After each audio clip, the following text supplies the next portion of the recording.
So welcome back, everyone. Back from lunch. Hopefully it was good. My name is Karen Storr. I'm on the faculty here at Georgetown. And welcome back. And we're really excited to have everyone here for this amazing conference. Just a quick note. For one thing, there will be slides, as you can see. And so if you may want to locate yourself somewhere where you can see them. And so I'd like to begin by introducing our primary speaker, who many of you, most of you will know already, Christine Fear-Hinze. She is the professor of theology and director of the Francis and Anne Curran Center for American Catholic Studies at Fordham. She holds a BA in religion, MA in theology from Catholic University, right down the road, and a PhD in Christian social ethics from the University of Chicago. She focuses in her teaching and research on foundational and applied issues in Christian social ethics, with a special emphasis on the dynamics of social transformation, Catholic social thought, and economic and work justice for vulnerable women, families, and groups. She's the author of many articles and books. Let me just highlight her most recent book, 2015, Glass Ceilings, Dirt Floors, Women, Work, and the Global Economy. It's a great title. I'm envious. And she's also, I like this too, formerly a high school teacher, which I think earns her extra bonus points in the great accounting of things. Her talk today is going to be on joys and hopes, griefs and anxieties, Pope Francis and Gaudium et Spes's unfinished economic solidarity agenda. Please join me in welcoming Christine.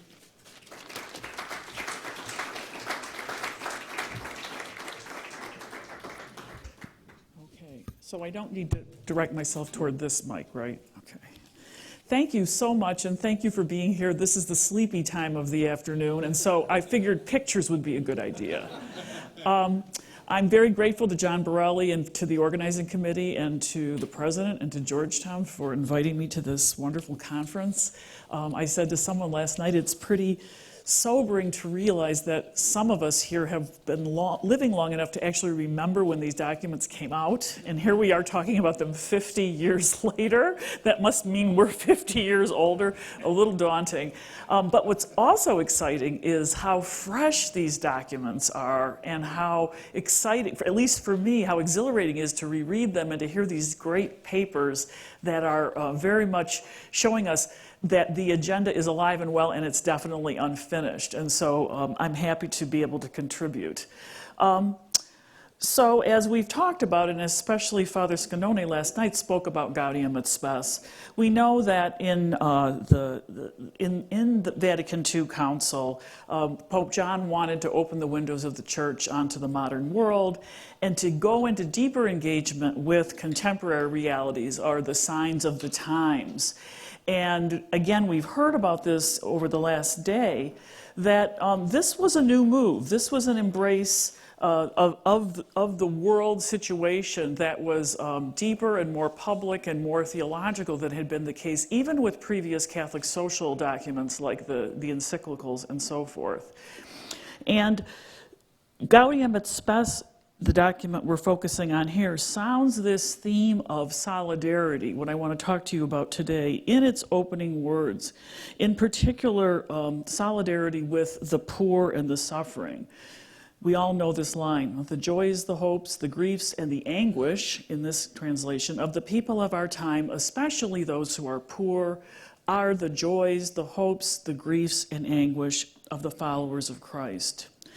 In these lines, we get painted for us in rich, empathetic terms the fact, the value, and the corresponding responsibility for action that the term solidarity, particularly as John Paul II would then develop it later, actually embraces.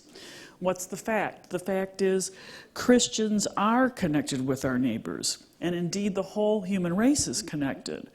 The value: in recognizing from the heart these shared bonds and interdependencies and choosing to take responsibility for and within them. And just to give some more graphics to this, to say when you say your anguish is my anguish, your grief is my grief, Your hope is my hope, your joy is my joy. That hits us at a much deeper level than saying solidarity means taking responsibility for our interdependencies. But I would argue that it points us to an affective conversion that needs to go along with the intellectual conversion towards solidarity, and also toward a spirituality that we need to cultivate if we're going to live out this unfinished agenda of solidarity today. So what is the call to action? It's moving from solidarity talk to solidarity walk with others in building up the common good. Years later, John Paul II does develop this more conceptually in Solicitude Rei Socialis in particular, and this notion of solidarity finds its way into official Catholic teaching explicitly. But I'd say that the heart punch you get from the words of Gaudium et Spes is something that can't be superseded by the concepts. Today we're in the reign of Pope Francis. I said to Father Hollenbach last night, I think I may be enjoying Pope Francis too much. I didn't know how much I could enjoy a papacy before this occurred. Perhaps going back to John the 23rd, but I was kind of young then. But Pope Francis, in many ways, embodies, and he's helped Christians refocus on this open-hearted, open-handed, and gritty, incarnate connectivity to the lives of our neighbors, especially those who are poor and afflicted, that we learn about in the opening lines of Gaudium et Spes. The quote up here, that we've heard a lot, I prefer a church which is bruised, hurting, and dirty because it's been out on the streets rather than a church which is unhealthy from being confined and from clinging to its own security. That challenge to self-referentiality that we heard from Father Scanoni last night. So there's a way in which I think we can call Pope Francis a Gaudium et Spes Pope, a very much Gaudium et Spes Pope. And as you know, in the latter section of Gaudium et Spes, there's a section entitled Questions of Special Urgency. And that section treats, among other issues, economic life, in light of solidarity's concern with the vulnerable, as we see in Gaudium et Spes and today in Francis. This is what I'd like to talk with you and reflect with you on today. My orienting question is, what does modern Catholic social teaching, including Gaudium et Spes, but not limited to it, tell us about economic solidarity, and what does that call mean today, especially those of us who are materially non-poor? I'll talk a little bit about Gaudium et Spes and Catholic thought on the economy, and then I'll talk toward the end about three frontiers that I think are important for us to think about as we look at this as an unfinished agenda. Before we start, though, it may go without saying, but this foundational premise of Catholic social thought on which all the thinking about economy, all the arguments regarding the poor and so forth is built, is really this notion, very simple, the God-given value and dignity of every person, which is always going to be realized in community. And today, as the slide suggests, we're more and more aware that that community includes the context of our common home, the earth, as Francis would put it. So that's percolating under everything that's being said in Catholic social thought. So what does an old church say about the modern economy? It was rather gutsy of Leo XIII to get involved in this conversation in 1891, and it continues to, I think, be rather gutsy for the church to try to do this today. Nonetheless, we do, and scholars do it like myself, and popes and leaders do it. And I've, over the years, come to realize it's a pretty coherent way of looking at the economy that's operating underneath all these statements, that if one understands it, one can then understand why someone like Francis would say things like, this economy kills, which rattles very much people who live in economies like ours, that seem to be doing pretty well for some people. And so if we understand the underlying view of economy, I think that's very, very helpful, at least it is for me. There's an emphasis in Catholic thought on economy's foundational meaning and purpose, really going all the way back to the root word oikonomia, the management of a household, which is the root meaning of economy. And so what is the purpose of the economy then, if you think of it in this oikonomia way? Well, it is to produce and make accessible what we might call ample sufficiency for all members. So there is a way in which economy at root has a provisioning, inclusive purpose. Make sure everybody has enough in the house. And then the question becomes who's in the house, who do we include in the house? But that's the basic meaning. It's really the meaning that thinkers all the way up to the modern period would have recognized, that this is what an economy is supposed to do. And so this notion of enough and sufficiency is key. Of course, we live in a culture where that very term enough has become problematic, right? Especially in affluent societies, because we've lost the ability to know when we have enough. I should give all my goods beyond sufficiency to the poor. Well, how do I know where that line is? I've been cultivated in a culture that tells me I never have enough, right? Maybe I should be saving more. Maybe an emergency will come up, so forth and so on and so on. And that's endemic to the modern economy because it's built on the idea of more, newer, better. And there's a lot of good things about that, but it does erode our ability to think in terms of ample sufficiency for ourselves, and thereby to think about how we would make sure that's true for everyone else in the household. A couple other things that are focused on in Catholic thought on the economy is another affirmation or premise, and this is really a theological claim, that the earth's material resources are put here by God that are in ways that are meant to sustain everyone, and that means material acquisition and ownership, which are good and useful, are also limited rights. And so you see the Pope saying, please assure that humanity is served by wealth, not ruled by wealth. And the wealth is there to make sure, again, everybody has enough. Work is a big focus in Catholic thought. Work has dignity. Everyone has the right to a livelihood through work, normally. There are people who can't do that. And John A. Ryan nicely summarized what work justice was in this tradition by saying it's about sufficiency, security, and status through our work, meaning enough to have sufficiency for your family and yourself, security against old age and sickness and so forth, and status, voice, shares in ownership, shares in running of the workplace. Everything besides people and people's work is instrumental in the economy from this point of view, to this provisioning purpose of people. To use Gaudium Spes' terms, everything, including business, corporations, investment, private property, it's all good, but these are all tools for the well-being of others. Just to put a sharper point on that idea of the priorities, here's another slide that basically says it's a view of markets that is instrumental.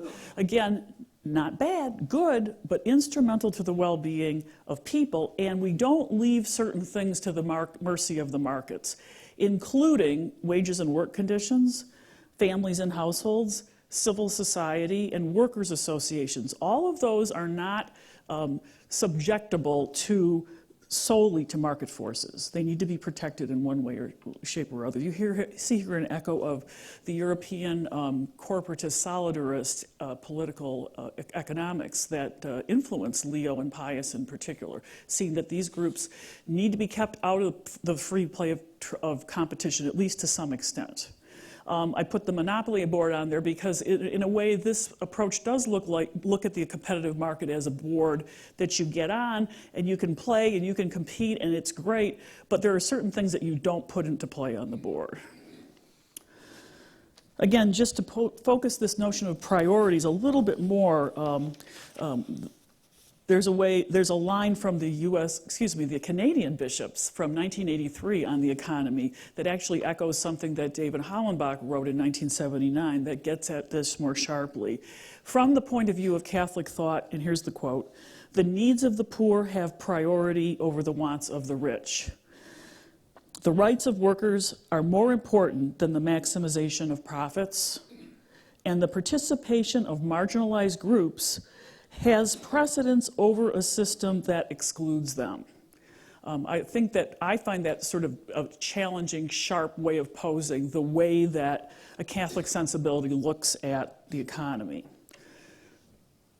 There's also a realism in this way of looking at the economy about systemic and structural sin and the need to combat it. And you hear, interestingly, Francis speaking about this quite a bit. You also hear him talking a lot about unemployment.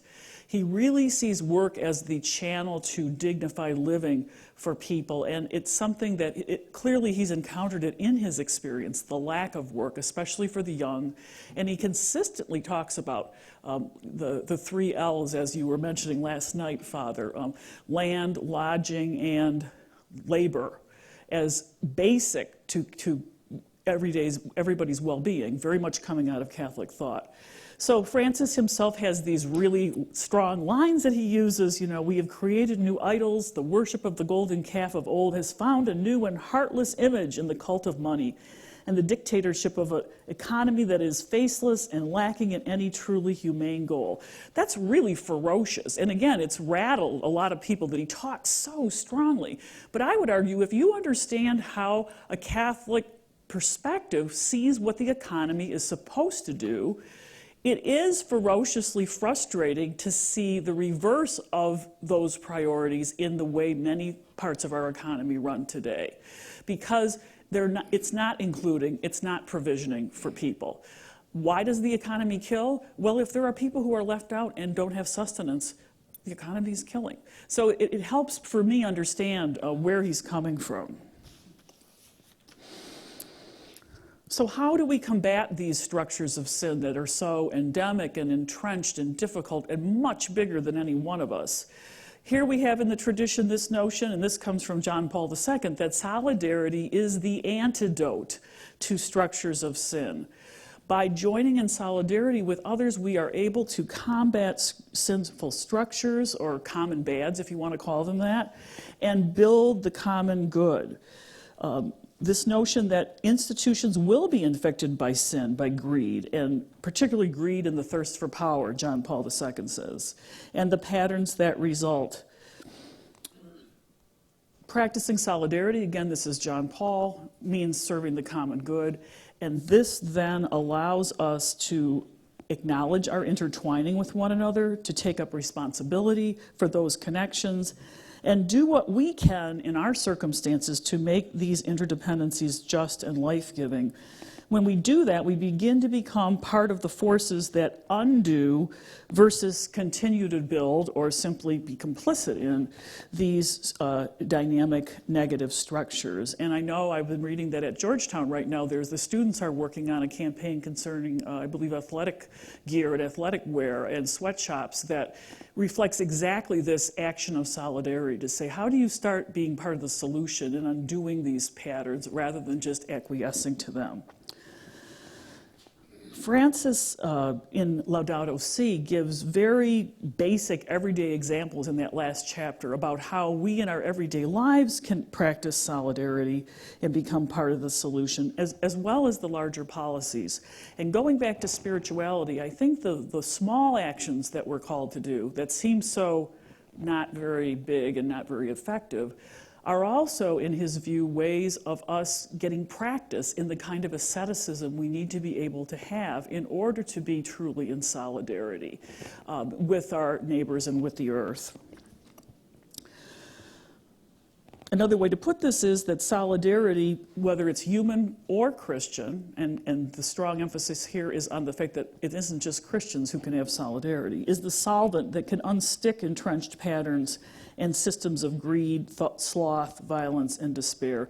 It's really a way toward hope. Here's a quote from Pope Francis on this notion of solidarity. He says, "The word solidarity refers to something more than a few sporadic acts of generosity. It presumes the creation of a new mindset which thinks in terms of community and the priority of the life of all over the appropriation of goods by a few. It means working to eliminate the structural causes of poverty and promote the integral development of the poor, as well as the small daily acts of solidarity in meeting the real needs we encounter. So I love how it goes from all the way down from the roots to the branches, you know, to say, let's look at the systems, but let's just talk about the everyday things we need to do as well. From this point of view, solidarity also requires a preferential option for the poor and the marginalized. That's a huge topic. We're trying to figure out what that means. What does that actually mean? And here's another huge topic, an option for our vulnerable earth. Solidarity and sustainability, writes Francis, go hand in hand. And this is a new opening to the seriousness of this in the Catholic conversation. Benedict XVI adds something really interesting in Love and Truth by arguing that love and truth forms the deep structure of communal life.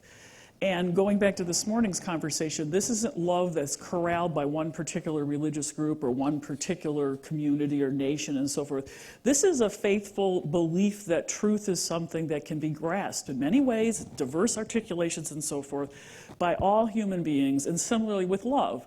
There may be different ways we express it, but love is a universal capability and capacity, and it's truth and love that really make the world go round, according to Benedict in Caritas in Veritate, including the economic world. Now that sounds really wild, because we tend to think at least love we leave at the doorstep when we're going into our economic work. Maybe truth, maybe we try truth, but love.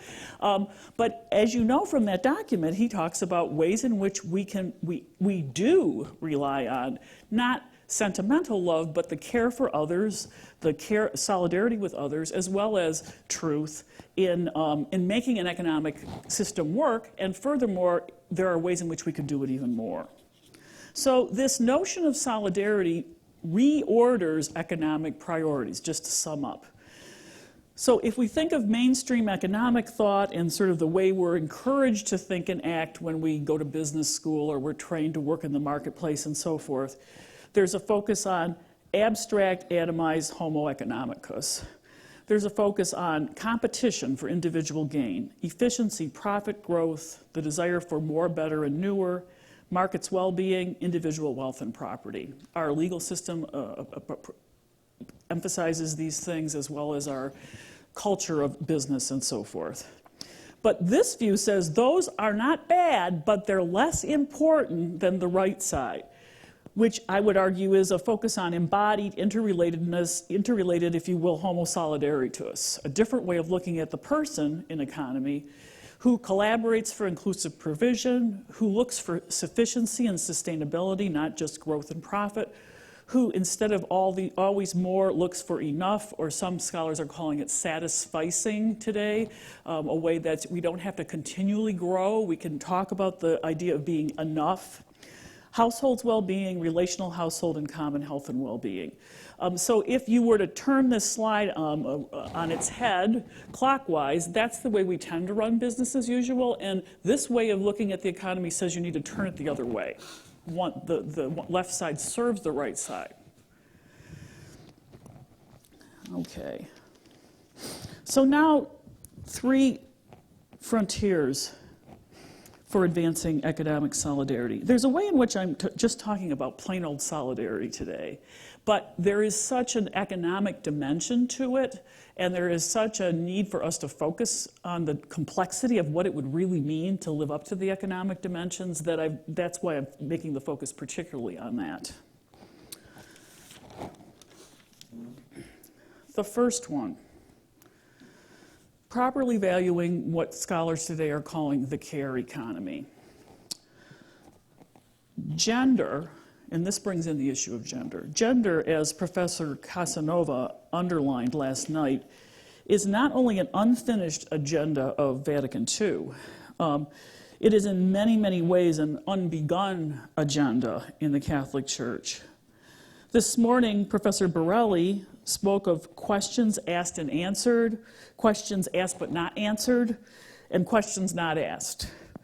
Here, I'm touching on one place where questions of economy touch on gender, and as is true for gender-related Catholic social thought as a whole, we are mostly on the levels here of questions not asked. Or maybe to be more precise, Vatican II's treatment of economic matters contained and didn't question a subterranean but powerful set of gendered, pre-answered questions that were pre-answered about how and by whom household and waged economies were to proceed. Gender, moreover, remains a primary site for precisely the exclusion and inequality, economic and otherwise, that Francis sees and decries in our economic system's business as usual. The plight of the care economy, and I'll say more about that in a second, reflects this profoundly, this notion of exclusion and inequity. And I appreciate the clarification on inequality versus inequity from Father last night.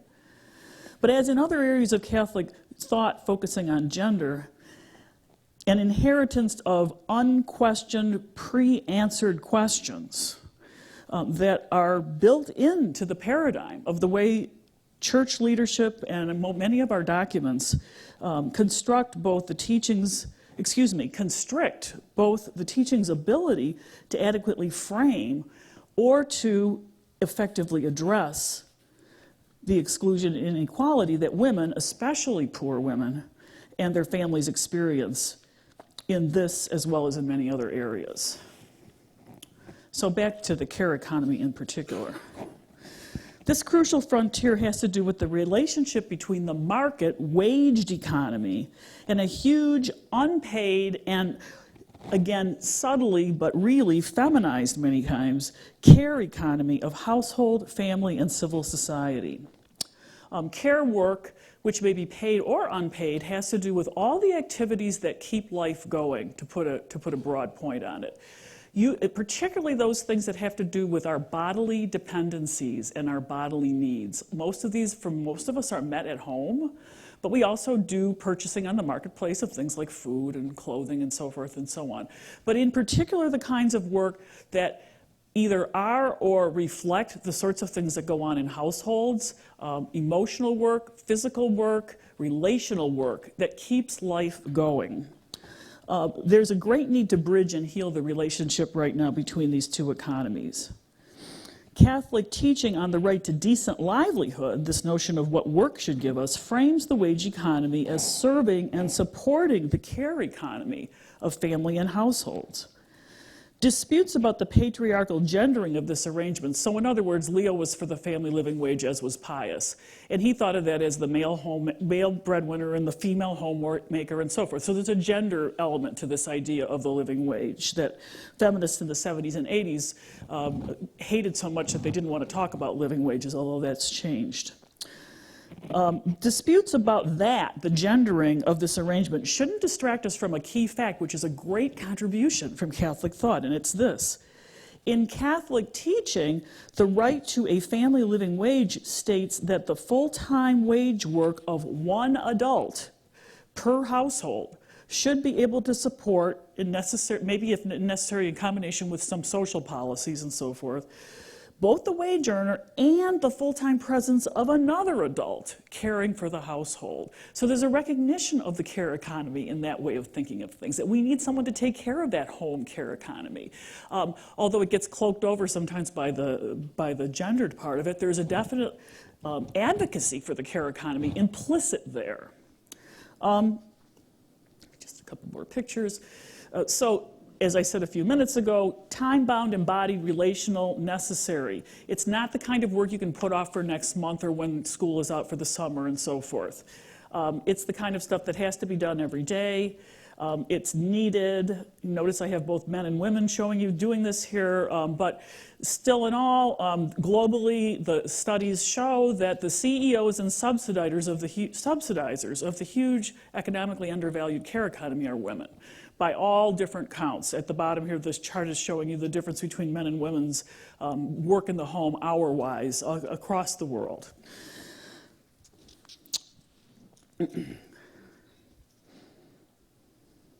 As women throughout the world, not just in the rich countries, have streamed into the waged workforce, official Catholic rhetoric has expanded to champion women's full and equitable participation in all the economic sectors of the world, in the social sectors.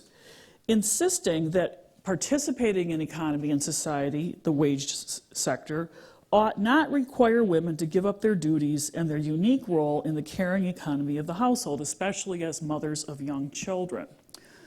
Left unaddressed, though, by Catholic thought, is our structural tensions between the de facto interdependence of the waged and the home economies, and a system that locates economic value and power in the one economy, the waged economy, while simultaneously relying upon and undervaluing and thus exploiting the care economy and the people who perform the work of the care economy, whether men or women, but it's primarily women.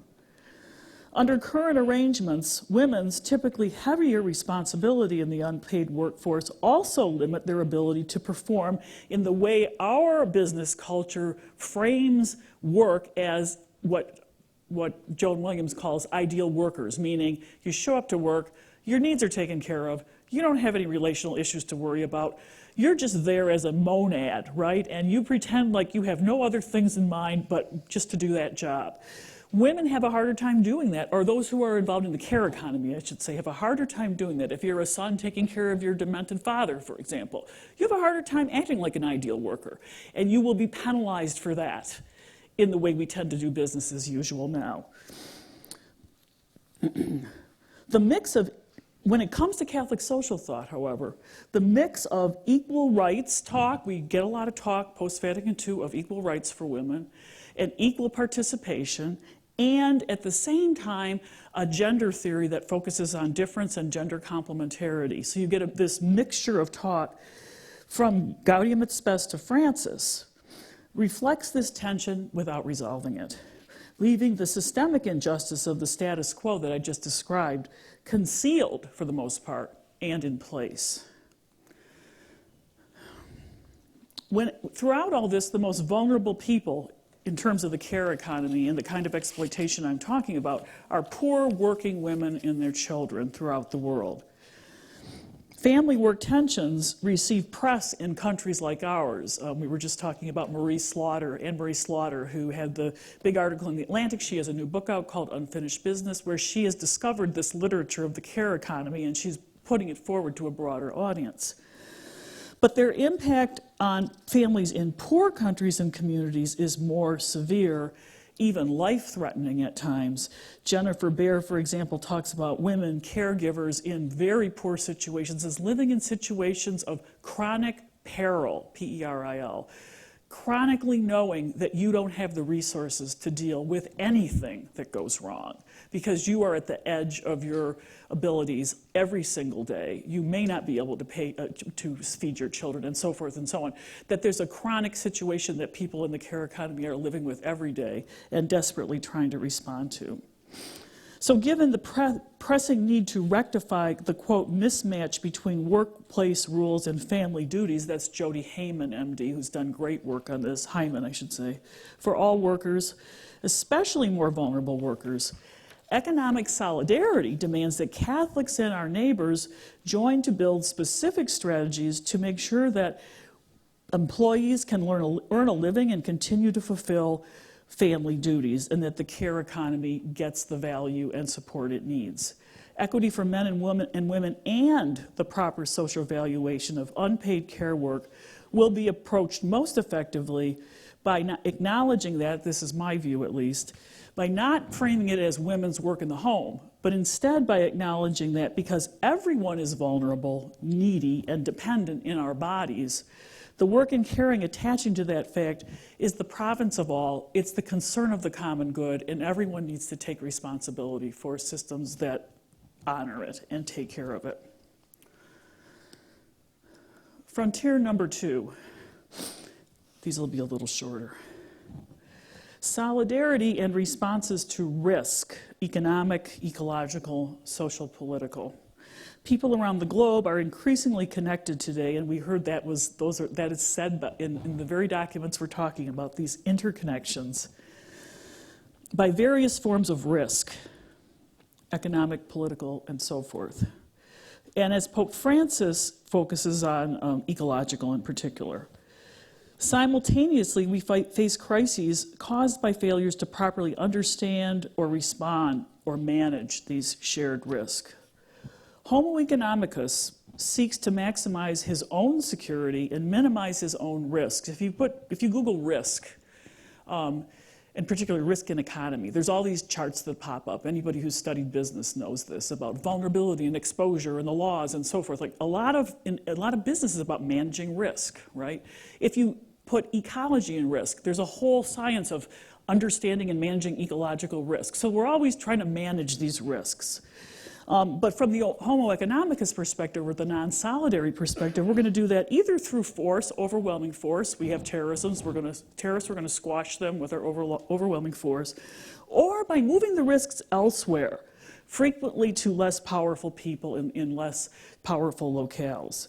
On the other hand, Homo solidaritus, which is the Catholic viewpoint, working with the reality principle that we are all in the same boat, seeks to maximize common security by sharing risks equitably according to the respective abilities and needs of everyone involved.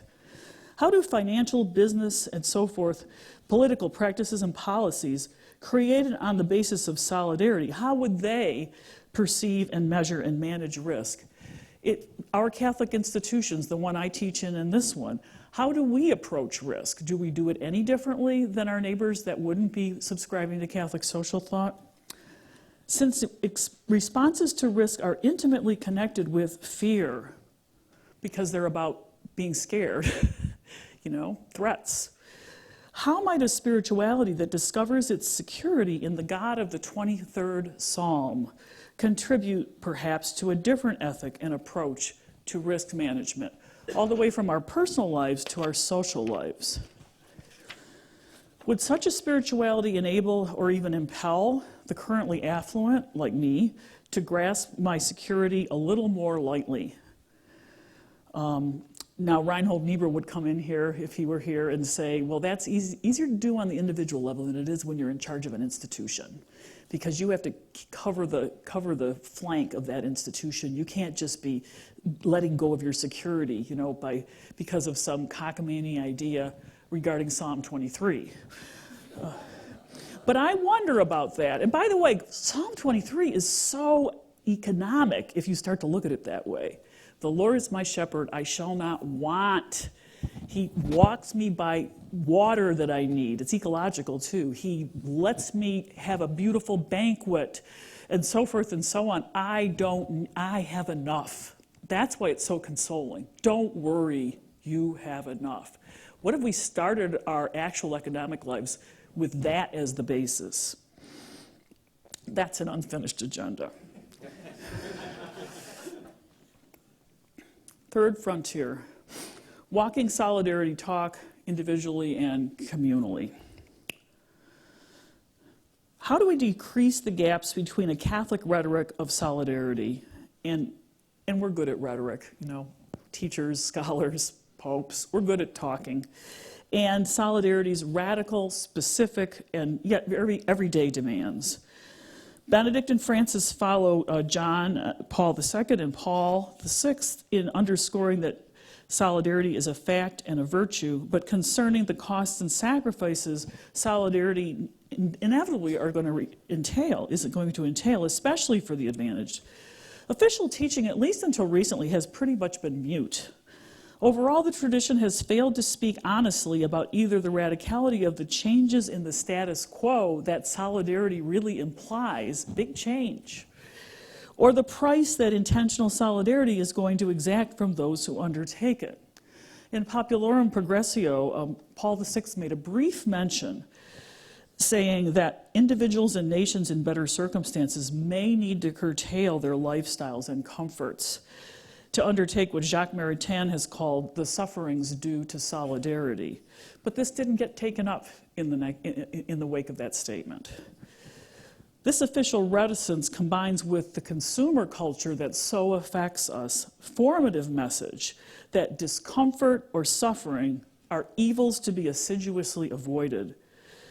And combined with this, virtually ensures that for the affluent in particular, the idea of economic solidarity remains more notional, more innocuous, and disconnected from action. I know it does for me. I'm just speaking from my own experience.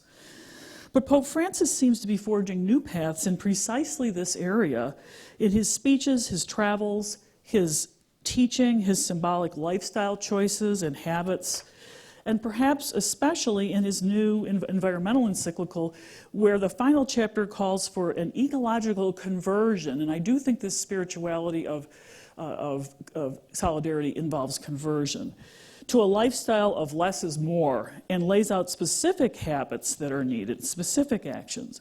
This new specificity is both exciting and frightening. Francis, along with the courageous big and little ways that other people around us every day, the blessed among us, risk deviating from the dominant economic, materialist, consumerist scripts that we are taught so closely, at least particularly in this country, offer the rest of us examples and inspirations. So we're talking about how to walk solidarity. And as I've been suggesting, I think there's a basic orientation of mind and heart that's asked for here that has to be cultivated at a deep level. And to give an image to the shift that I'm adumbrating here, there's a picture. On the one hand, we need to recognize how clenched we are when it comes to our own economic, political, ecological security. How much we're ruled by fear and the drive to say, I don't want to be vulnerable. Actually, all three of these frontiers are about vulnerability that I'm talking about. I don't want to be vulnerable. And that the Christian message, on the other hand, asks us to sort of start to peel our fingers, our fat, tight fingers out a little bit, and to a different kind of way of living our lives. Benedict XVI, again, in Caritas in Veritate, he linked up openness to life to all of the Church's social teaching. And I think this is actually a link to spirituality as well. Openness to life is undergirding and important to a spirituality of solidarity. I do really think that those of us in affluent circumstances in particular are really being called to this by Vatican II and by what's happened afterwards. And I think it's extremely important, and I don't know where we're talking about it precisely in the churches and in our families and in our communities. Of course, this idea, it looks beautiful to go like this in a picture, but again, if you think of Jesus as the example of openness, and the person who opened himself up, we know what happened to Jesus, right? And so we're not stupid to be scared, is my point. It's not stupid to be scared. But isn't this exactly what Christianity calls us to do? Of course, changing isn't easy. You probably saw this the other day, recently was circulating. The guy's saying, who wants change? Who wants to change? Everyone goes, oh, no, not me. Forget about it. Right? And there's a truth to that, right? What's the price? Am I willing to pay a price? If you make it super easy for me to click on Facebook, I'll give you $25. But am I going to really pay a price in time and actually have my life change because of this? Are we really asked to do that? Or can I just be nice? It's very challenging. And so we don't want to unclench when someone really asks, do you really want to change yourself? What we need, I think, in our Christian communities is education, practice, and encouragement in unclenching, okay? And here's, again, where prayer, spirituality, but also connecting it up to our economic lives, which we're really loath to do in the parishes, except for unclench your hand and put it in the basket. That's about as far as we go, right? It is very much where we're at in terms of this unfinished agenda. Yeah. Where is this happening? As Father said last night, it's happening in grassroots local activism and organizations where people come out of their little selves and they go out to make the world difference. And I think that's one reason why Pope Francis loves these popular movements. I mean, he's the most energized in those lectures to popular movements, and you see him in almost anything. He also loves children. He also talks about the elderly, the most vulnerable in all these contexts, right? And so you can get practice in unclenching, and some parishes and churches are helping people to do that, but more needs to be done. So this idea of solidarity is, just to sort of make it not so overwhelming. It's a long-haul, multi-layered, uneven process of conversion. In order to push forward, Catholics with our neighbors need to work hard, and we need to work smart, and we need to work together. We have to draw for understanding what economic solidarity means and actually doing it on the most probative forms of scientific, economic, and business policy and analysis. We need all the intelligence that we can here. We also need prudence. We need to figure out how is it that I live the life of Psalm 23 and still take care of my family and so forth. So there's a challenge here. Prudence is always important. We also need to pray, as the Pope says, contemplate, take time and space to rest and be grateful and be at peace, as he says so beautifully in Laudato Si. We're being issued a daunting but bracing challenge to wake up, join with others, and work to enact with and to institutionalize intelligent and compassionate solidarity within our particular circumstances and according to our specific vocations. Every one of us here has a different one, a distinct one: family, business, civic life, and community. Again, it's a journey that's long, it's a journey that's best taken together. Francis says this, it's a journey best taken together. He also says repeatedly, especially to young people, do not let yourselves be robbed of hope. Only one person of hope can change the picture, can change the paradigm. And so this is something that I take to heart. As wherever persons and communities embrace the joys and sufferings of economic and ecological solidarity, God's Spirit, Francis says, can find spaces to work, and power is nurtured to carry on. Taking even little steps makes a difference.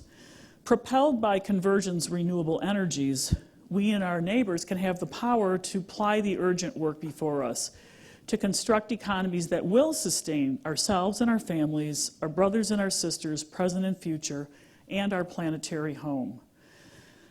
Catholics and their neighbors are on a journey together, and hopefully we won't let ourselves be robbed of hope. Thank you.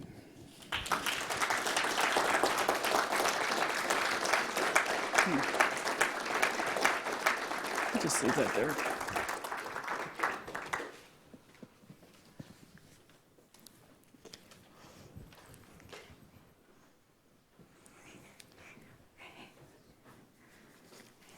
So thank you, Professor Fierhinze, for a really inspiring and thought-provoking talk. We have two respondents, and then we'll open it up for question and answer. So I'd like to introduce our first respondent here, Father Drew Christensen, who's the Distinguished Professor of Ethics and Global Development here at Georgetown at the School of Foreign Service, as well as the co-director of the Program on Church and the World, and a senior research fellow at Georgetown's Berkeley Center. He has an undergraduate degree from Fordham, a little Fordham synergy going here, and graduate degrees from the Woodstock Theological College and from Yale, where he received his PhD. He's the former editor of America Magazine and director of the USCCB's Office of International Justice and Peace, and he's taught social ethics and peace studies at the Jesuit School of Theology in Berkeley and also the University of Notre Dame.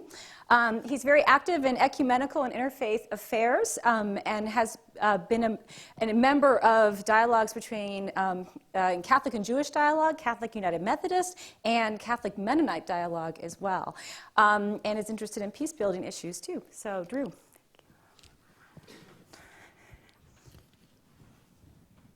Thank you, Karen.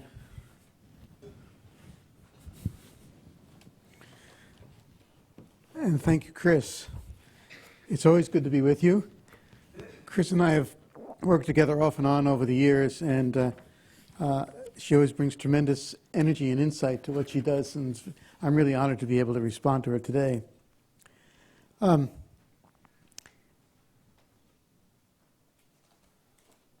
also want to commend her for her good use of PowerPoint, something I've not mastered myself. My remarks will take off from the first frontier Professor Fierhinze identified, namely the care economy. It will pay particularly attention to justice for family caregivers. In the United States, many of the cultural supports in caregiving, whether for children, elders, the ill, or the impaired, are eroding away. At the same time, the social and cultural supports for caregivers as such are very weak. Part of the problem, as Alan Wolf argued in Who's Keeper, is the dominance of the economic over both politics and society in the United States today. And I think the situation is much worse now than it was 20 years ago when he wrote that. So, on the one hand, while the economy places stresses on the family by providing disincentives to family caregiving and making it more onerous than it has to be, on the other, the business economy reduces the capacity of government to aid the family in fulfilling its caregiving responsibilities. Outside of religious context, moreover, there's little cultural approval for caring for the infirm, the vulnerable, or the mentally handicapped. Remember the commandment, honor thy father and thy mother, primarily concerns supporting and defending parents from degradation and disgrace in infirm old age. A second reason for the lack of support for caregivers, simply put, is the apparent lack of value Americans place on caregiving, something you can see in the kind of fantasies and dramas we have on TV. You never see caregiving acted out as something that's a regular part of most people's lives, and also something that that people can aspire to do. Caregiving is regarded as drudgery, and so it often is, but it's also the primary way in which we humans defend the dignity of others in periods of increased vulnerability. Caring is not a highly visible virtue, but it is a necessary one. Unlike what David Brooks calls the resume virtues, caregiving can also be generally heroic and sometimes sanctifying. But in one sense, the depreciation of caregiving in American society today may be merely apparent, because in the case of elder care, something I've studied a good bit, more than 90% is in fact provided by family members. Less than 10% of infirm elders reside in a nursing home. 22% of caregivers are supporting two persons. And 8% of caregivers care for three or more. More often than not, women, by reason of their longevity, are caregivers, but by no means only women, as differential health effects sometimes takes wives before their husbands. Some states today provide in-kind support for elders residing at home, with nurses, physical therapists, and house cleaning assistants, for example. The National Family Caregiver Support Program provides a range of services to assist some 700,000 families. But no government compensates family members for their contribution to the dignity and quality of life of their loved ones. It's unpaid work.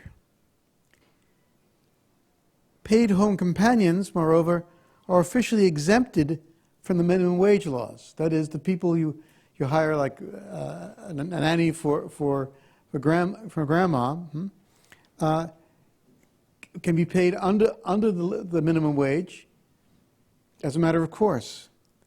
They may be doubly exploited, sometimes by the elder's well-to-do family, and then by the agencies that book their jobs, who will charge more for them than that minimum wage. In nursing homes, moreover, underpaid nurses' aides do most of the strenuous work, providing both physical and personal support to patients day in and day out. Nurses, too, are overworked and stressed out. A voluntary alternative can be found in aging at home programs where neighbors care for neighbors. but the differential rewards between commerce and volunteer service still make it hard to conceive of a time when aging with dignity can be an expected life trajectory in a commercial society like ours. Chris is right. Care is undervalued. What could make a difference? There are 3 short-term remedies we ought to provide. 1, adequate compensation and support for family caregivers. 2, a living wage for home health companions. And 3, appropriate compensation for nursing home workers. In the medium term, we need to ensure a living wage and paid family leave to create the social space for caregiving families. And those are things that will be changed just in the medium term. Long-term changes, I'll be asking Chris about that. Social ethic of care. In the long run, we need to adopt an ethos of care across sectors and institutions of American society, reducing the impact of business on the overall life of society and providing a defended space for social activity like caregiving. In the second wave of feminist ethics, philosophers like Nell Noddings, Virginia Held, and others developed an ethic of care which took as its object the web of relations in which we live. Care ethics distinguished itself first from standard ethical theories by emphasizing relationships and contexts over acts and norms. It also focused on correcting problems of vulnerability and inequality, the issues which have come back repeatedly over the past day. In Catholic social teaching, Pope Francis, from the very start of his ministry, has advanced an ethics of care, and most recently in Laudato Si', his encyclical on care of the environment, he gave it renewed stress. And he repeated again and again his favorite virtue, which I think we seldom think of, especially in the raw culture of the United States, tenderness. Again and again, he asked of people tenderness. He throws it into homilies, surprising you all the time. And I think it's really good because it stops you, gets you to think, what is lacking in a society? What's lacking in me? What's lacking in our liberation movements if we don't have tenderness? Liberation without tenderness can be another tyranny.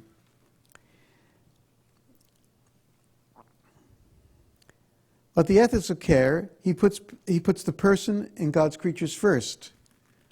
For that reason, he insists on interpersonal encounter and understanding and appreciating the context in which others take their decisions. So rather than reflect on the norm, he reflects first on the person he sees face to face, and then on the situation which they've had to face and come to their conclusions, but sometimes fall short of what the church's ideal might be. Thus his maxim, realities are greater than ideas. That is, the context in which a person takes his or her action is more important than the abstract principles about what needs to be done. On both counts, caring requires attention, a contemplative attitude to persons and contexts, which is an act of the whole person and demands affection rather than disengaged logical reasoning. I think that's one of the really important things you can learn from reading Laudato Si', is what it's like for a whole person to encounter the poor and the environment. You need a contemplative attitude which the whole person comes to, not just the head, but the heart and the body as well. For all our limitations, Pope Francis writes, gestures of generosity, solidarity, and care cannot but well up within us since we are made for love. The challenge for ethicists like Chris and myself is to elaborate an ethics of care not just for the environment and elder care, but right across the field of social ethics, including that of peace and war. And if I'd had more time, I would have developed that in terms of talking about war and peace and nonviolence. So my questions for Chris are these. 1, how do you conceive of an ethics of care that would be capable of pushing back the space which business can dominate our lives, and a defending space in which the family, church, and voluntary social groups can flourish. Second, is that potential for a better protected, more resilient social space more difficult for us to achieve as Americans because of our peculiar political and legal institutions and a presumption in favor of competitive individualism? Thank you, Chris, for a very provocative talk.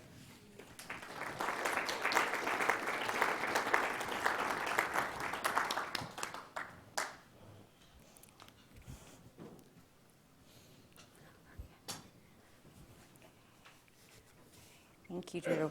So our second respondent is Steve Hilbert, who is the Foreign Policy Advisor for Africa and Global Development in the Office for International Justice and Peace of the Department of Justice, Peace, and Human Development at the USCCB. He holds a bachelor's degree in Russian Studies from Haverford College and a master's degree in International Affairs and Development Studies from Columbia University. He's been a Peace Corps volunteer and also worked for Catholic Relief Services, 19 years in Africa, 2 years in India, if you're counting continents here, and 3 years at the Catholic Relief Services headquarters. His areas of focus include African politics, challenges, problems, and successes of development, conflict resolution, economics, peace building, and the rising importance of Africa to the United States. Steve.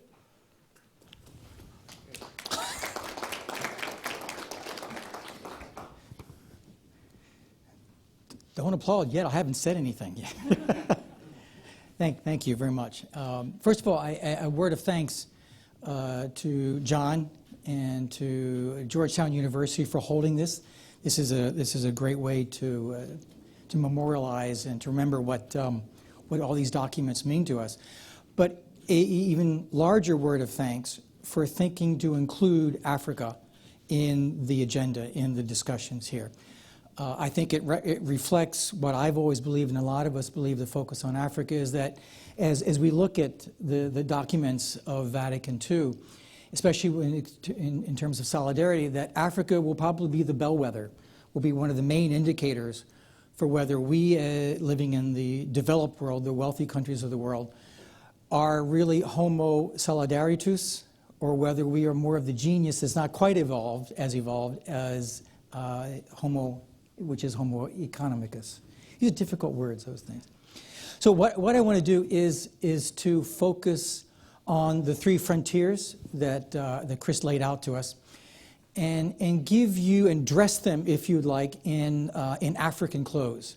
So you can sort of see this from an African perspective. So if you've met any Africans and know their colorful dress, just imagine me doing that for these great words that Chris has given us.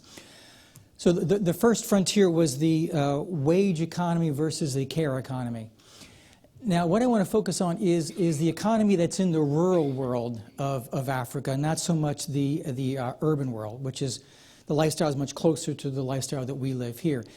In the urban world, life is very community-oriented, and the economic unit is the family itself. So everybody contributes from the child. As soon as you can walk and carry a bucket of water, you're put to work. If you can't, you're then caring for some of the younger kids in your family.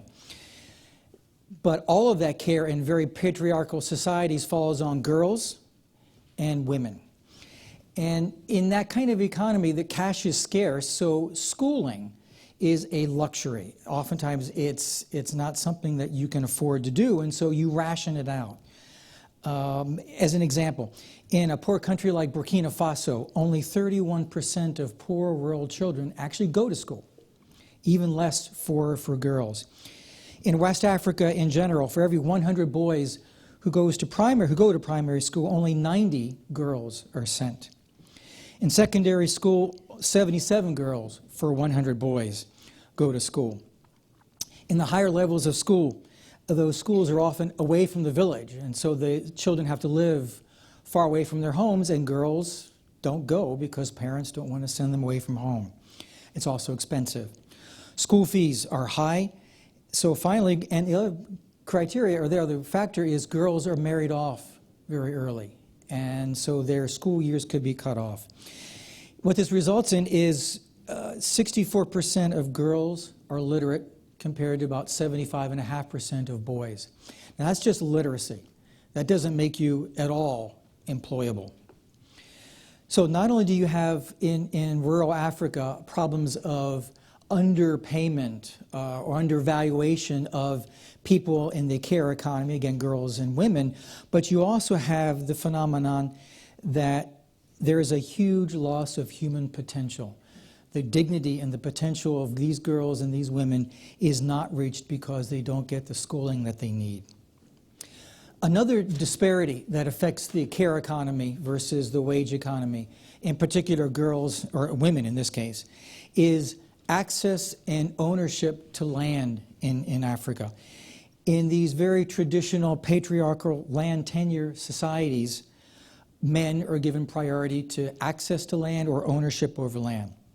In addition, men get access much more than women do to the kinds of programs that extend credit or extend new seeds or new planting technologies or new information to help improve food production or to increase it. And that has a huge impact on the food economy in a house because in most cases, women produce the food for the family. Men produce cash crops for cash resources. So this has an impact on the family's food resources as well.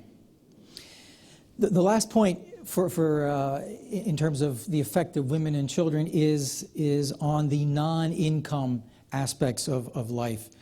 Sadly, where African countries have fallen behind the most in the implementation of the Millennium Development Goals that finished this year is in lowering maternal mortality rates. 88 countries in the world made little progress. Most of them are African. 77 countries made very little progress in infant mortality. Again, most of those countries were African. So that's the first frontier. The second frontier is the one I had the most fun with. I didn't realize theologians had something to say about human evolution. I thought that was really fascinating. Homo economicus and Homo solidarius. But I had a lot of fun with that because that's always been fascinating to me, human evolution. So I had fun playing with it. So let me play with it a bit. There are really sort of two subspecies, if you want, of this. There is the Homo economicus privatus, that's the private sector, and then publicus, the public sector. Let me touch on the private sector first. The impact of the international business sector, the private sector, on Africa, going way back to colonial days, has been huge. I won't go into that because I don't need to, because there's lots of examples today that are relevant today. If you want to read a great book on that, read King Leopold's Ghost. It's a harrowing rendition of what colonial powers did in Africa. But let's talk about these years. In May of 2000, the Southern African Diamond Corporations met to deal with the problem of blood diamonds. You'll remember in the 1990s, the civil war that broke out in Sierra Leone and Liberia, and all the diamonds that came out of there that were being mined by the militia groups and so on. This was tainting the brand name of diamonds. And so the Southern African Diamond Corporations got together in May of 2000 and decided that they really needed to address this. In December, only a few months later, in December 2000, the United Nations passed a resolution supporting an international certification scheme. 2 years later, governments, diamond makers, and NGOs set up the Kimberley process. You remember that. To certify diamonds to make sure that they were not coming out of Sierra Leone or Liberia and tainted with the conflict. So by the year 2003, that took effect. Now that's warp speed in terms of change in Africa. That's just unimaginable. Today, 99.8% of all diamonds are certified. That's incredible. So this is sort of a tale of enlightened self-interest. I think the diamond companies needed to protect their brand, and they acted fast, and there were results. So it's sort of if you want a self-interest, making these companies a bit more Homo solidarius, if you want. Second example, publish what you pay movement. This started in 2002 rather, as a group of NGOs coming together to try to urge extractive industries and the countries where these industries were working to publish what companies pay the governments where they work. Most people in these countries don't know what governments collect. They don't know what the oil companies pay to their governments in terms of royalties and fees, and they have no idea how it's spent. There's no accountability. There's no transparency. So this started in 2002. Today, 800 NGOs are members of this organization, both here in Europe and the United States, as well as in Africa and across the world. Another related issue that the Publish What You Pay group funnels into and supports is the Extractive Industries Transparency Initiative. You might remember a few years back, Tony Blair, former Prime Minister of England, Great Britain rather, Tony Blair, sort of championed this effort.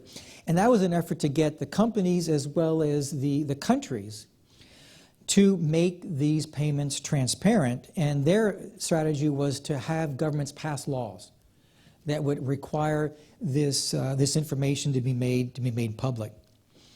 In 2010, the Obama administration signed into law the Extractive Industries Transparency and Accountability Act, which was an amendment to the Dodd-Frank Financial Reform Bill.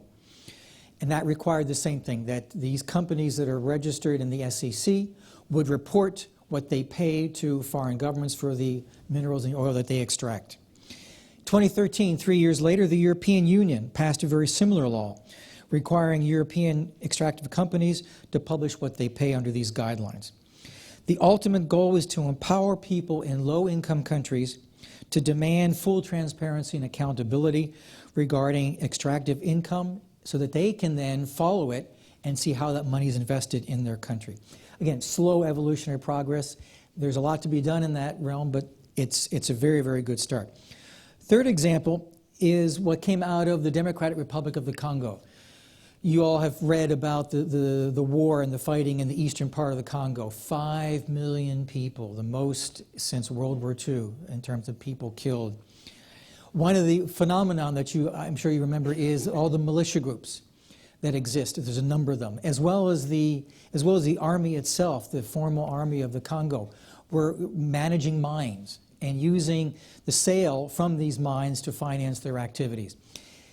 In 2008, the church in the Congo, the USCCB, as well as Catholic Relief Services and other NGOs teamed up together to try to address this situation. We brought Catholic Church leaders from the Congo along with some other people that were working in the Eastern Congo, met in Congress, gave them the stories, what was happening here. And it was amazing to see some of the change. We had meetings in Sam Brownback's office as well as Senator Feingold's office.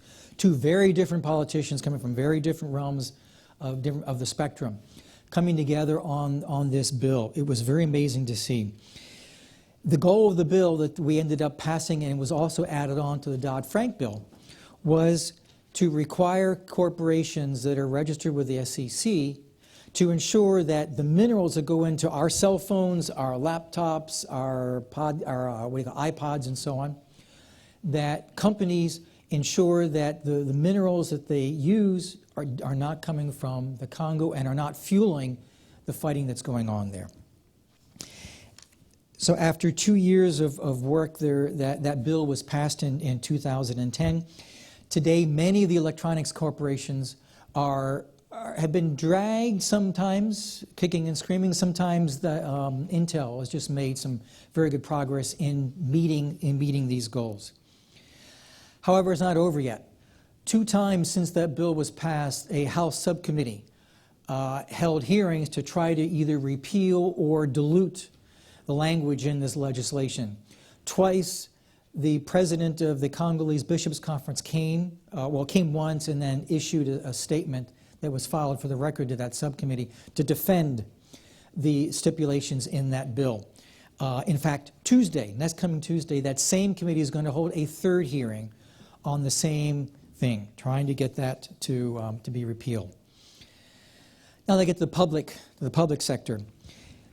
I'm sure you've heard the United Nations General Assembly approved the new Sustainable Development Goals. The success of the SDGs, as they're called, will depend on the success that Africa has. The Millennium Development Goals sort of rode the coattails of economic success and poverty reduction in India and China. Those were the easier cases. But now we're talking about Africa, where poverty is much deeper, it's much more extreme. And it's not just economic, it also depends on the range and the level of conflict that's going on in Africa, as well as the non-economic factors. Things like very inadequate health care, clean water, sanitation, and education. In these circumstances, simple economic growth is important, but far from enough. Economic progress and policies must be pro-poor. Growth with equity, and I really appreciate your redefinition of that. Growth with equity is required. Policymakers here, as well as in Africa, need to accept that more equity does not mean less efficiency. That environmentally sustainable growth does not mean lower growth. We can have both. The need to develop these strategies that meet these goals is needed. They're mutually reinforcing, they're not mutually exclusive. And the other thing is some conflict. You were talking about conflict and the issue of security. Very, very often we hear the issue of politicians of national security, national security. We in the conference, and I think as Catholics, talk about human security. That if people in the Congo are safer, we will be safer. Our destiny is tied up intrinsically with their destinies. It's not just about us. It's about their security. They suffer much more than we do.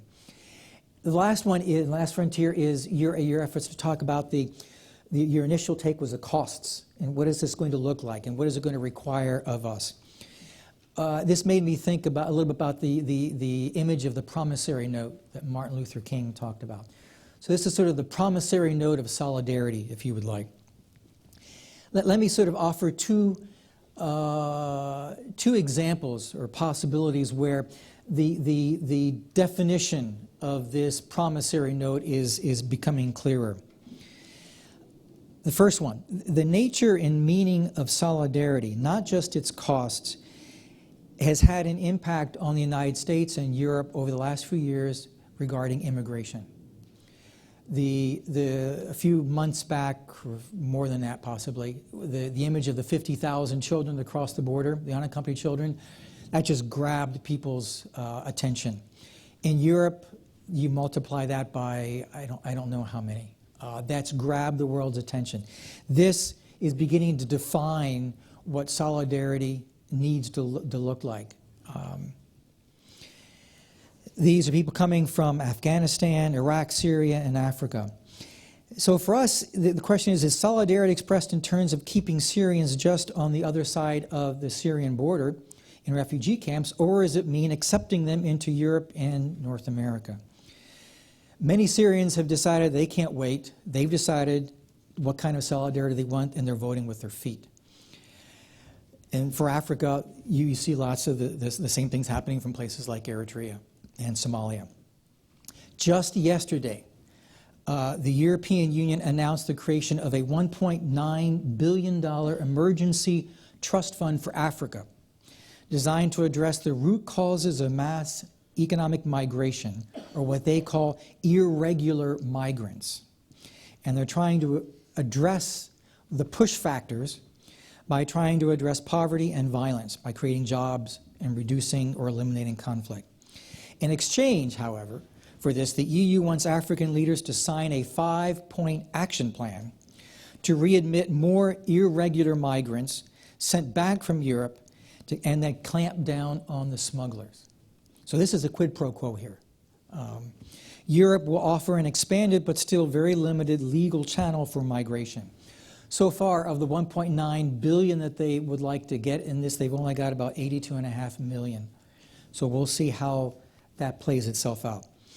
Another promissory note for solidarity will certainly come due, and is already coming due, when the developed world is forced to help developing countries cope with the negative effects of climate change. Imagine huge cities like Dhaka in Bangladesh, 14.5 million people in Dhaka. Calcutta, just across the border in India, 4.6 million. These are cities right at just above sea level. Imagine what that's going to look like. Imagine what will happen if 20 million people have to move to escape typhoons. Hurricane Katrina was our sort of first wake-up call for that kind of event. It caused $108 million of damage. The U.S. has committed to spend $14.5 billion to protect New Orleans, a city of 1.25 million, compared to 20 million in just 2 cities in South Asia. We will have to develop, if we're going to be homo solidaritus, we're going to have to develop, in advance of need, low-cost and effective ways to protect people in the poorest countries of the world. The United States in the last few years has added a fund to its state and foreign operations budget in the foreign aid for $500 million a year in what they call the Green Climate Fund. Now that's a very good step. For those of us who follow the state and foreign operations budget, that's a lot of money. But when you compare that to what the U.S. is committing to spend for New Orleans alone, it's a drop in the bucket. So we will need to really keep a close eye on that. For Africa, what does this mean? Well, it's pretty much the scientific consensus that the effects of climate change will have their worst effects in Africa, in part because the continent is the least prepared to deal with the consequences of climate change. This is despite the fact that Africa has dealt with climate change for decades. Intermittent droughts, floods occur regularly. And this is a big problem for Africans who produce their food, because 70% of people depend on regular rainfall crops to produce about 80% of their food needs. So if the rains fail, the food fails. The pantry empties very quick, and they need to scramble to fill those pantries. This makes Africa very vulnerable to hunger and food security.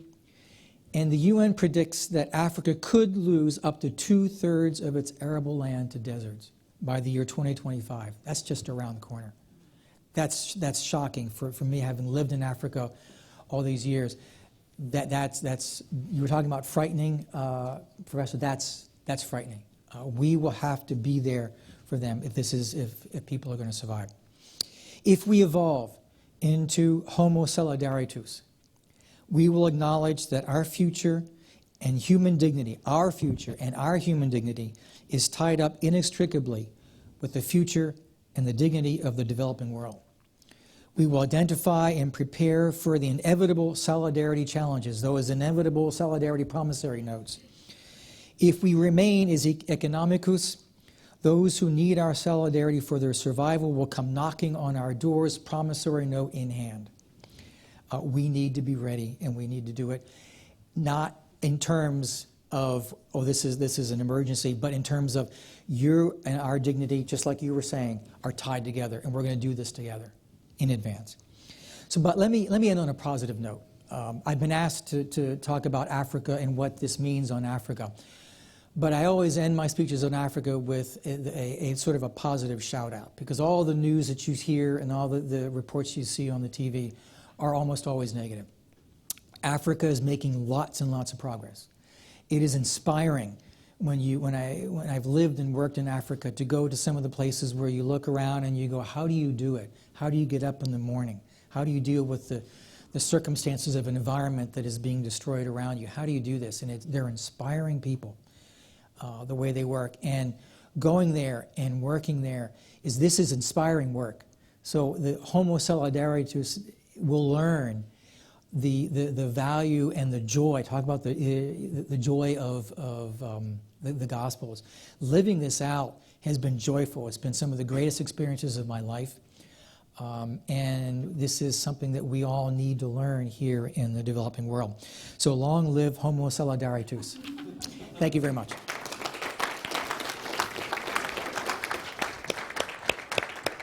Thank you.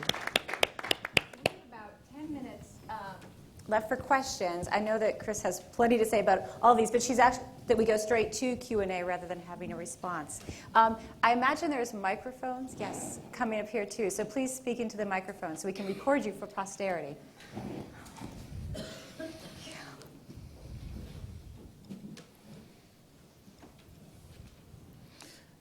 guess you better call on people. Do we have? No questions? The lights are very bright, so raise your hand high.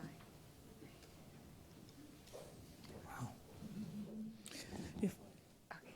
Yes, please. There's a microphone coming right here. My question is, if the Pope says, in order to give someone dignity, you have to provide work for them. The model that we have is, in order for there to be work, we have to be making stuff. And I'm wondering how we can make less stuff because we are not going through our resources as quickly as possible and yet provide meaningful work for people. The model that we have right now is make, buy, spend, that makes more jobs for people. And is there another model? Thank you. That's a good question. Personally, I think that I love Pope Francis, but his emphasis on waged employment actually betrays the fact that he doesn't quite focus enough on the other kinds of work that are being done. All this discussion about the care economy, for example. So there's a lot of work we do that isn't making stuff, and a lot of that does reside in the broadly speaking, in the care economy.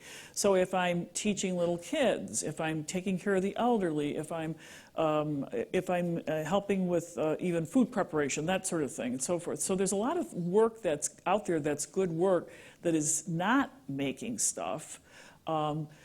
And the question partly would be, we don't want to commoditize all of that and say, let's just make it all, let's just make making dinner for your family a paid job type of thing. But there is a way in which what Drew was talking about in terms of the caring for the elderly and so forth, those are jobs, but they're not family supporting jobs. And so one answer would be, if you made those jobs family supporting jobs, we'd probably be drawing a lot more people into those sectors and so forth. So that's one idea. But of course we ask, well, what will the market pay? What will the market bear? And that's where the Catholic view would say you can't just go according to that. You've got to say we're willing to subsidize or put money into making these jobs family supporting jobs. That's just one stab at your question. I think you're really right, though. How do you have a flourishing economy where less is more, where people still have jobs? The other thing is hours of work. In many other countries and in other times and places, there has been a push to say, let's cut back on time of work so more people can have those jobs. And it's been a while since we've thought that way in this country. It went away probably, after the Depression, really, after World War II. And so that is another way to look at how you would give more work to more people. Yes. Thank you. Thank you very much, Chrissy, for that wonderful talk. When you were speaking about the challenge that this poses for those of us in developed economies, I wondered what you think the role of taxation should be, because it seems to me that there can be a great deal of commitment at community level, at personal level, to reducing the impact of our desires and our consumerism. But at the institutional level, our economy, our experience of the political society is so brutal for those who lose their jobs or who worry about taking care of families in the long term, that surely a critical element would be progressive taxation. And I wonder what you think of that and why you didn't mention it. I probably should have. I completely agree. It's also at the level of individuals, but also at the level of corporations and at the level even of the finance economy. You know that was it 2012 or 11 when the Pontifical Commission on Justice and Peace put out a document on the financial sector and proposed oversight, but also at least implied and maybe proposed the notion of a tax on transactions, which other people have proposed as a way of making a huge ton of money that could be then put back into the countries and to the areas in need.